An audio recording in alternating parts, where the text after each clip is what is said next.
Four Elements Monk is regarded as one of the worst classes in the game. However, I'm here today to change this. The Four Elements Monk has one of the strongest abilities in the game: Shape the Flowing River. With this one ability, you can turn a monk into a controlled caster of untold power. By reading this ability, you might ask, doesn't this spell need water? Well, I'm going to show you how to make that as well. But before we start, if you like Dungeons & Dragons 5th edition or Pathfinder 2e optimization content, please like and subscribe so I'm able to do more of this, and leave some questions in the comments. I would love to know what you think and discuss it with you. So let's get into it.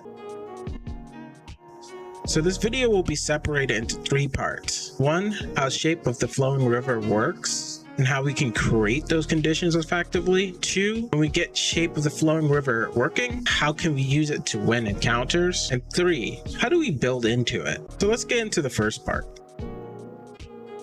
As an action, you can spend one key point you choose to an area of ice or water no longer than 30 feet on a side within 120 feet of you. You can change water to ice within an area and vice versa.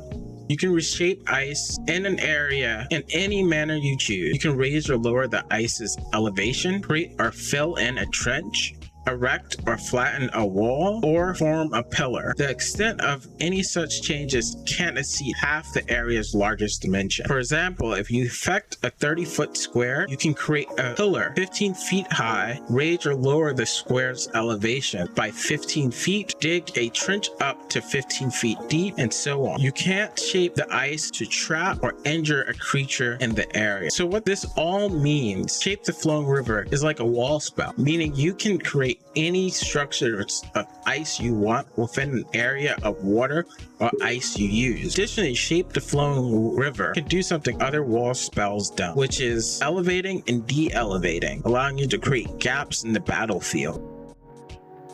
So now that we know what the ability is, how do we use the ability in places with no water? Well, we can create it ourselves. Water and ice generations. So the first ability, and the ability we're going to be using a lot, is create or destroy water. You can create up to 10 gallons of clean water within range in an open container. Alternatively, water falls as rain in a 30-foot cube within range. Create or destroy water is the spell we'll be using the most, as using the spell to create rain within a 30-foot area, and then using it and shaping it for our needs. Sleet Storm. Until the spell ends, freezing rain and sleet fall in a 20-foot tall cylinder with a 40-foot radius centered on a point you choose within range. The area is heavily obscured and the explosive flames in the area are doused. The ground in the area is covered with a slick ice, making it difficult terrain. When a creature enters the spell's area for the first time on the turn, or the turn it starts there, it must make a dexterity saving throw. On the failed save, it falls prone, and if the creature is concentrating in the spell's area, the creature must make a successful constitution saving throw against your spell save DC or lose concentration. This spell is already amazingly powerful. And on top of all of it, we can use Shape the Flowing River within it, making it even harder for opponents to withstand the assault. Wall of Water. You create a wall of water on the ground at a point you can see within range. You can make that wall up to 30 feet long, 10 feet high, 1 foot thick, or you can make a ringed wall up to 20 feet in diameter, 20 feet high, and 1 foot thick. The wall vanishes when the spell ends. The wall space is difficult terrain. Any ranged weapon attack that enters the wall space has disadvantage on the attack roll, and the fire damage half. The fire effect passes through the wall to reach its target. Spells that deal cold damage that pass through the wall cause the area of the wall they pass through to freeze solid. At least a 5-foot square section is frozen. Each 5-foot square frozen section has an AC of 5 and 15 hit points. Reducing a frozen section to 0 hit points destroys it. When a section is destroyed, the wall's water doesn't fill it. So we can make an amazingly high wall or a ringed wall of ice. How you use that huge wall in combination with Shape the Flowing River is up to you. So now that we know how to create water and some of the cases where we can shape it, now on to tactics. First, let's look at some cool forms we can potentially make when using Shape the Flowing River. The durability of your ice. Because you have the ability to reshape ice into what you want, the best form is to reshape it as a large and resilient, giving the ice based on the object HP numbers 13 AC and 27 HP if attached to water. Also, we can create slippery ice. Slippery ice is difficult terrain. When a creature moves on to slippery ice for the first time on a turn, it must succeed on a DC 10 Dexterity Acrobatics check or fall prone. Again, here the check isn't that high, but you can always get lucky, and if you do, you've just added additional levels of pressure to your opponent. I would say pretty good.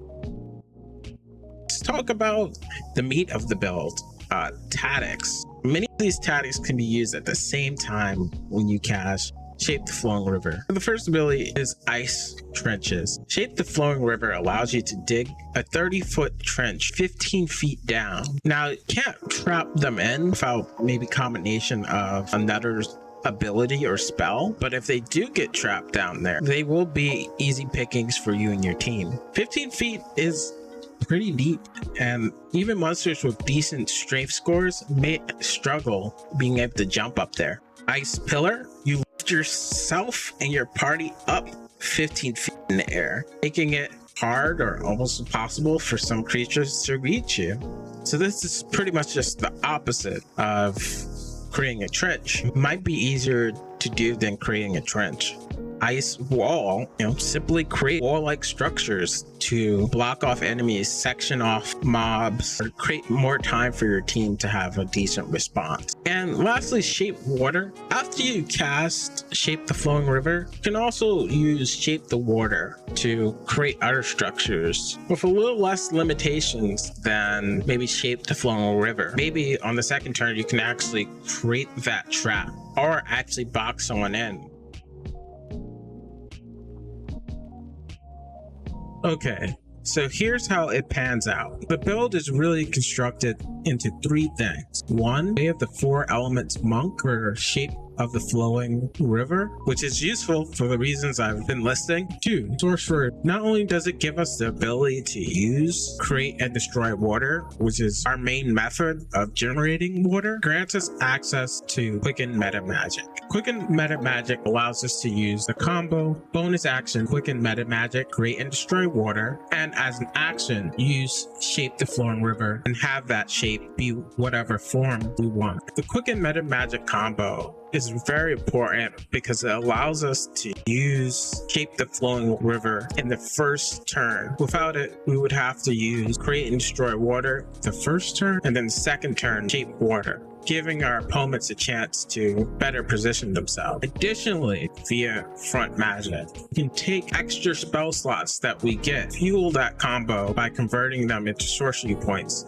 3, Warlock. Warlock provides a way for us to deal decent damage and control thanks to Eldritch Blast and Repulsing Blast, which additionally combos nicely with Shape the Flowing River. Also, most importantly, it grants us short rest spell slot. Thanks to the Front Magic ability of the Sorcerer, we can convert those spell slots into more sorcery points, allowing us to use our game plan more often. We'll be going Hexblade, granting us medium armor and shield for an armor class of 18.